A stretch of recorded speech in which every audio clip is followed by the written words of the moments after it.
បានជាមួយនឹង chlorine ហ្នឹងគេធ្វើការវាស់ស្មើគ្នាហើយគេអាចកំណត់នៅគុណភាពទឹកបាន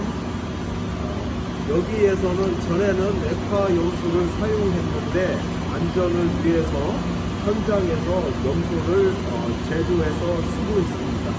ដូច្នេះហើយយើងក៏បាននិយាយព្រឹកមិញអញ្ចឹងដូចថាបើសិនជាពីមុនឡើងគេត្រូវការប្រើសារធាតុ chlorine តែឥឡូវគេនិយាយកាត់បន្ថយវាចាញ់គេប្រើដូចថាសារធាតុអីផ្សេងជាងអញ្ចឹងណា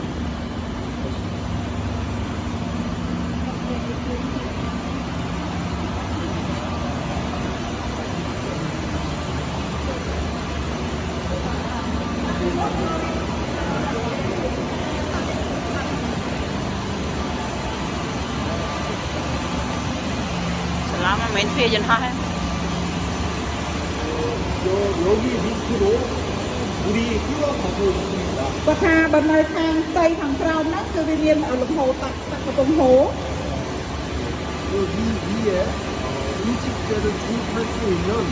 설비가 있습니다. ដូច្នេះហើយអ្នកទាំងអស់គ្នាអាចមើលឃើញឧបករណ៍នៃការតាក់ទងជាមួយនឹងការពង្រាស់ទឹក 이 설비는 밸브를 자동으로 제어하여 약품량을 낮춥니다. ដូច្នេះហើយនៅកន្លែងហ្នឹងឧបករណ៍ហ្នឹងវាអាចធ្វើការដូចថាវាធ្វើការបញ្ជាហើយនឹងវាធ្វើការចាប់ផ្ដើមដូចថាដាក់ថ្នាំដោយខ្លួនឯងអញ្ចឹងណា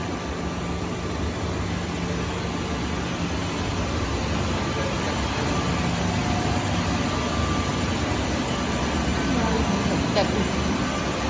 ទឹក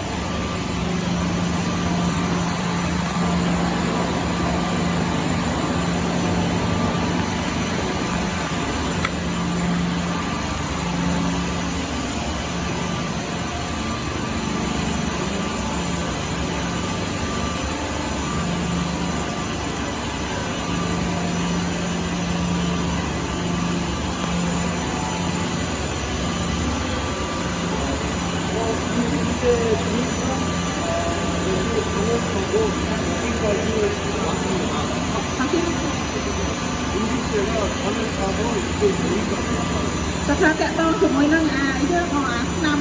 សម្រាប់ផ្ដុំឲ្យវាកអត់ចឹងវាឆ្លងកាត់ពីបំពង់រហូតដល់នេះតែម្ដង 우리 조립장을 목표로 떠나는 건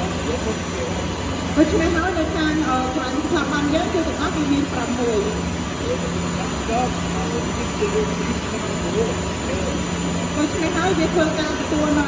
ការប្រមូលផ្ដុំហ្នឹងទាំងអស់មាន6វាថាវាមានប្រភេទខុសគ្នា 이거는 CCTV이고 실시간 들어가는 것을 또 이런 센터에서 감시하기 위하여 운행하거나 돈으로 들어가는 ដូច្នេះហើយគាត់បានធ្វើការប្រកបជំនាញកាមេរ៉ាដើម្បីធ្វើការចាប់វាចូលមកហើយនឹងធ្វើការទទួលស្គាល់ឲ្យវាឃើញ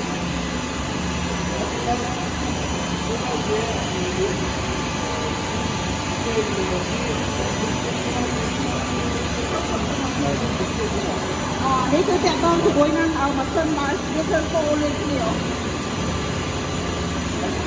ចាឥឡូវសូមទៅទៀត